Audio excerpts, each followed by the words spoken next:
Puluhan warga berunjuk rasa di depan pintu masuk kompleks tambang PT Medco INP Malaka di Desa Blangnisam, Kecamatan Indramakmu, Kabupaten Aceh Timur. Warga memprotes bau busuk yang diduga berasal dari limbah perusahaan tersebut.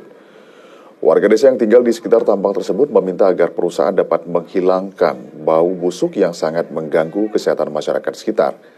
Koordinator aksi Yusriadi mengatakan masyarakat sangat mendukung keberadaan perusahaan tersebut. Namun mereka meminta agar tidak ada bau busuk yang berasal dari dalam perusahaan sebelum jatuhnya korban jiwa.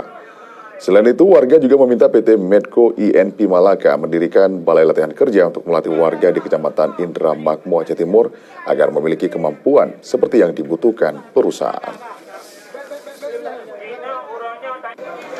Hari ini kami dari masyarakat warga lingkar tambang Indramakmu intinya hanya menuntut kepada Medco agar bau bisa dihilangkan 100%. Kami tidak ada mau bau dan kami tidak butuh ini itu tentang pekerjaan, silahkan mereka bekerja, tapi kalau imbasnya bau yang kami... Pemirsa, Badan Pengelola